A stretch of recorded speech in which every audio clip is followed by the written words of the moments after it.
सुंदरवन जंगल में टुनटुनी चिड़िया अपनी बेटी पिंकी और पति बंटी कबूतर के साथ रहती थी। बंटी एक लकड़हारा था। पिंकी अपने कॉलेज की पढ़ाई पूरी कर चुकी थी और घर में रहकर अपनी माँ के कामकाज में हाथ बटाती थी। एक दिन बंटी की छुट्टी थी, वो घर पर आराम कर रहा था। पिंकी अपनी माँ से कहती है, मम्मी बहुत दिन हो गए आपके हाथ के बने छोले भटूरे खाए हुए। आज तो पापा की भी छुट्टी है, आज छोले भटूरे बनाओ ना, हम सब मिलकर खाएंगे। अरे बेटा, तुझे छोले भटूरे खाने थे तो कल बताती, मैंने छोले तो भिगोए ही नहीं, कैसे छोले भटूरे बना दूं? चल मैं तुझे कुछ और बनाकर खिलाती हूँ। नहीं मम्मी, मुझे तो छोले भटूरे ही खाने हैं। तब तक आप लोग कमेंट पे बताएं 67 + 79 कितने होते हैं। तू इतनी बड़ी हो गई है, लेकिन तुझे अकल बिल्कुल भी नहीं है। छोले भटूरे खाने की जिद लगाकर बैठी है, कैसे बना दूं? बिना भिगोए छोले नहीं बनते बेटा, मैं तुझे किसी और दिन बनाकर खिला दूंगी। तुम्हारी मम्मी ठीक कह रही हैं बेटा, जाओ जाकर कुछ और खा लो। ऐसा करो टुनटुनी, तुम कल ही छोले भटूरे बना लो। मेरा भी मन तुम्हारे हाथ के बने स्वादिष्ट छोले भटूरे खाने का हो रहा है। ठीक है जी, जब आप दोनों का मन इतना ही छोले भटूरे खाने को हो रहा है तो मैं कल ही छोले भटूरे बना दूंगी। अगले दिन टुनटुनी छोले भटूरे बनाती है और सबसे पहले पिंकी को खाने के लिए देती है। अरे बस भी कर पिंकी, सारा तू ही खा जाएगी तो हम लोग क्या खाएंगे? पापा मम्मी ने इतना स्वादिष्ट छोले भटूरे बनाया है कि जितना भी खाते जाओ मन ही नहीं भरता। अच्छा ठीक है बेटा, मैं तेरे लिए कल फिर से छोले भटूरे बना दूंगी। समय बीतने लगता है और एक दिन बंटी को उसका सेठ नौकरी से निकाल देता है। वो घर आकर टुनटुनी को ये बात बताता है। ये आप क्या कह रहे हैं जी, आपको नौकरी से निकाल दिया? हाँ टुनटुनी, सेठ को काम में कम मुनाफा हो रहा था, इसलिए सारे कर्मचारी बेरोजगार हो गए। पता नहीं अब हमारा घर खर्च कैसे चलेगा, यही सोच सोच कर मेरा दिमाग खराब हो रहा है। आप चिंता मत करिए, कुछ ही दिनों में सब ठीक हो जाएगा। ऐसा करता हूँ मैं टुनटुनी, कल से ही दूसरे काम की तलाश करूँगा। अगले दिन बंटी कबूतर अपने दोस्त के पास काम मांगने जाता है। आओ आओ बंटी भाई, बहुत दिनों के बाद दर्शन दिए। सुना है तुम्हें नौकरी से निकाल दिया है, जरा विस्तार से बताओ। इस मामले में मैं तुम्हें ज्यादा नहीं बता सकता दोस्त, क्योंकि मुझे भी कुछ खास पता नहीं है। मेरे लायक कोई काम होगा तो बताओ, मुझे काम की सख्त जरूरत है। ठीक है, अभी तुम घर जाओ, 1-2 दिन में मैं सोचकर तुम्हें बताता हूँ। वो वापस घर लौट आता है। पापा आप बेकार में परेशान हो रहे हैं, मम्मी के हाथ में तो जादू है, इनके जैसे कोई छोले भटूरे नहीं बना सकता। आप ऐसा करिए, छोले भटूरे बेचने की दुकान खोल लीजिए। ये तो तुमने बहुत अच्छा रास्ता बताया है जी, मैं और आप मिलकर कल से ही छोले भटूरे बेचना शुरू कर देते हैं। अगले दिन से बंटी और टुनटुनी छोले भटूरे बेचने लगते हैं। दीदी, 1 प्लेट छोले भटूरे कितने की है? बस 20 रुपए प्लेट है बहन। 20 रुपए प्लेट? ये तो बहुत सस्ती है। लाओ मुझे 1 प्लेट छोले भटूरे दो। इस तरह कई ग्राहक उसकी दुकान पर उसके बनाए हुए छोले भटूरे खाने के लिए आते हैं। जल्दी ही सब कुछ ठीक हो जाता है और टुनटुनी अपने पति और बेटी के साथ खुशी खुशी अपनी जिंदगी बिताने लगती है। टूनी चिड़िया अपनी बहू टुनटुनी चिड़िया और अपने बेटे बंटी कबूतर के साथ रहती थी। बंटी कबूतर एक बहुत बड़े सेठ के यहाँ काम करता था। उसकी आमदनी बहुत अच्छी थी, जिसके चलते घर में किसी चीज की कमी नहीं थी। एक दिन बंटी कबूतर अपने ऑफिस जा रहा था, तभी एक बाज उस पर हमला कर देता है। इस हमले में बंटी कबूतर घायल हो जाता है और उसके दोनों पैर बेकार हो जाते हैं। अब वो दिन भर घर में पड़ा रहता था। एक दिन वो अपनी माँ से कहता है, माँ, मैं आप लोगों पर बोझ बन गया हूँ। अपाहिज होने से अच्छा था कि मैं मर जाता। आप ऐसा क्यों कह रहे हैं जी? मरे आपके दुश्मन, आप जल्दी ठीक हो जाएंगे। मैं आपका इलाज बड़े से बड़े डॉक्टर से करवाऊंगी। लेकिन टुनटुनी, मेरा इलाज करवाने के लिए तुम इतने सारे पैसे कहाँ से लाओगी? आप पैसों की चिंता मत करिए जी, मैं कैसे भी करके पैसे जुटा लूंगी। चलिए दवा खाकर आप आराम कीजिए। दवा खाकर बंटी कबूतर आराम करने लगता है। इस तरह कुछ दिन गुजर जाते हैं, लेकिन बंटी कबूतर की हालत में कोई सुधार नहीं होता। तब एक दिन टुनटुनी अपनी सास से कहती है, माँ जी, ऐसा कब तक चलेगा? मुझसे बंटी की हालत देखी नहीं जाती। हमें किसी अच्छे डॉक्टर से बंटी का इलाज करवाना चाहिए। बात तो तू सही कह रही है बहू, लेकिन हमारे पास इतने पैसे कहाँ हैं? अब तो घर में राशन भी खत्म हो चला है। मैंने जो थोड़े पैसे बचा कर रखे थे अब तो वो भी खत्म हो गए। समझ में नहीं आ रहा घर का खर्च कैसे चलेगा। माँ जी, मैं कल काम की तलाश में जाऊंगी, शायद मुझे कोई काम मिल जाए। अगले दिन टुनटुनी काम की तलाश में जाने लगती है। माँ जी, मैं काम ढूंढने जा रही हूँ, आप बंटी का ख्याल रखिएगा। अगर मुझे काम मिल गया तो मैं घर का राशन लेती आऊंगी। ठीक है बहू, तू जा और अपना ध्यान रखना।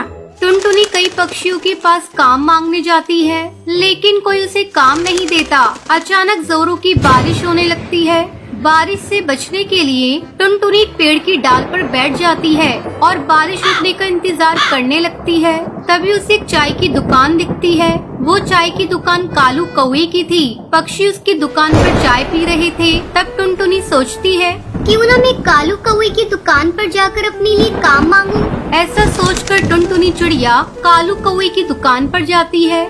कालू भैया, क्या आप अपनी चाय की दुकान पर मुझे काम देंगे? मुझे काम की बहुत जरूरत है। क्या रे पीली चिड़िया, काम करने को तुझे मेरी ही दुकान मिली है? चल भाग यहाँ से। चेहरे से तू मुझे चोर नहीं दिखाई दे रही है। कहीं मेरे कप लेकर भाग गई तो मैं क्या करूँगा? शाम तक टुनटुनी को कोई काम नहीं मिलता। थक हार कर टुनटुनी अपने घर लौट आती है। घर पर टूनी चिड़िया उसकी राह देख रही थी। वो टुनटुनी के आते ही उससे पूछती है, क्या हुआ बहू, तुझे कोई काम मिला या नहीं? बंटी की दवा खत्म हो गई है। मैं सोच रही थी तू पैसे लेकर आएगी तो मैं उसकी दवा ले आऊंगी। अपनी सास की बातें सुनकर टुनटुनी रोने लगती है।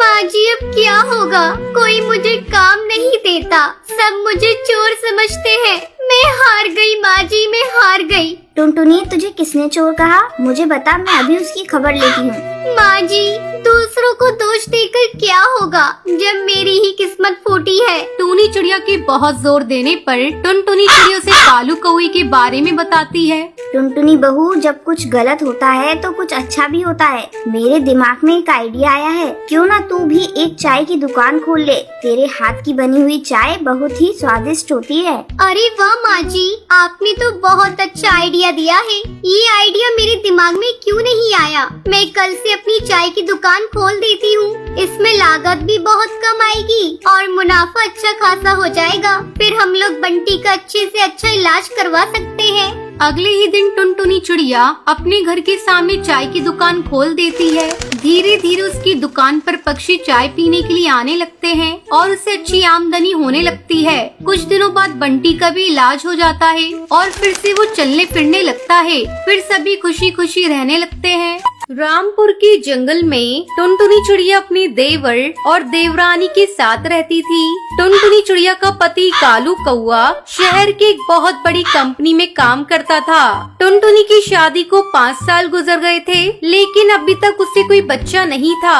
इस बात को लेकर कालू कौवा टुनटुनी चिड़िया से नफरत करने लगा था। एक दिन कालू कौवे का दोस्त टुन्नू चिड़ा उसका मजाक उड़ाते हुए कहता है, अरे भाई कालू, बाप बनने की खुशखबरी कब दे रहे हो? 5 साल से इंतजार कर रहा हूँ। ऐसा लगता है तुझ में तो बाप बनने की ताकत ही नहीं है। अपनी दोस्त की ऐसी बातें सुनकर कालू को बहुत शर्मिंदगी महसूस होती है। वो सीधा शराब की दुकान पर जाता है और शराब पीकर नशे में धुत अपने घर आता है।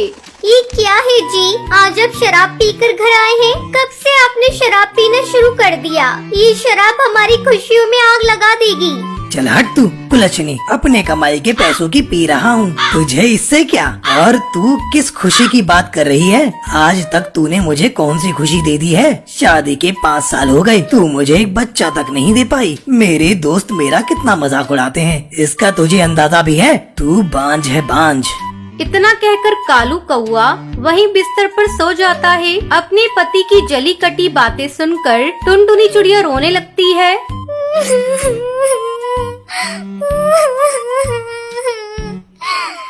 उसके रोने की आवाज सुनकर उसकी देवरानी टूनी चिड़िया वहाँ आती है। क्या हुआ दीदी, आज भैया आप पर इतना गुस्सा क्यों कर रहे थे?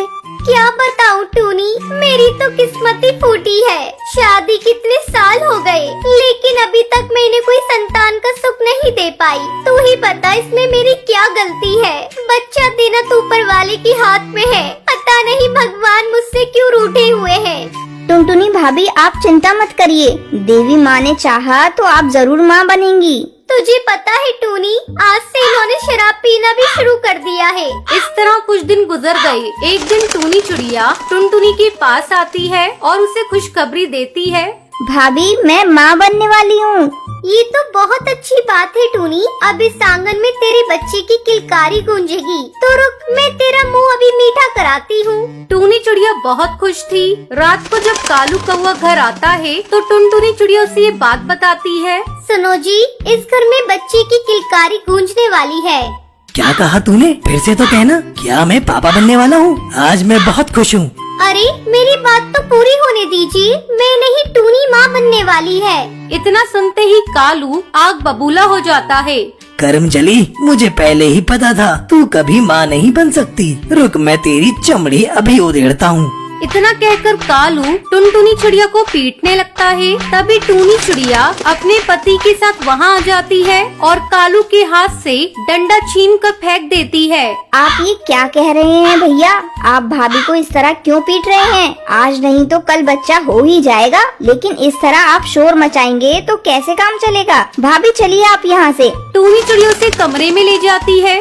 भाभी मेरी बात तो मानिए, आप देवी माँ की पूजा करना शुरू कर दीजिए। देवी माँ जरूर आपकी सूनी गोद भरेंगी। अगले दिन से टुनटुनी चिड़िया देवी माँ की पूजा करना शुरू कर देती है। इस तरह एक महीना गुजर जाता है और देवी माँ की कृपा से टुनटुनी चिड़िया माँ बन जाती है। देवी माँ, आपका लाख लाख धन्यवाद। आपने मेरे टूटते हुए घर को बचा लिया। आपकी कृपा से आज मेरी सोनी गोद भर गई और अब से मेरा घर भी बच्चे की किलकारियों से भर जाएगा। बच्चे को पाकर कालू कौवा भी खुश हो जाता है। वो शराब पीना छोड़ देता है और अपनी गलती की माफी टुनटुनी चिड़िया से मांगता है। टुनटुनी, मुझे माफ कर दे, मैंने तेरे साथ बहुत बुरा किया। टुनटुनी चिड़िया अपने पति को माफ कर देती है और फिर सभी खुशी खुशी रहने लगते हैं।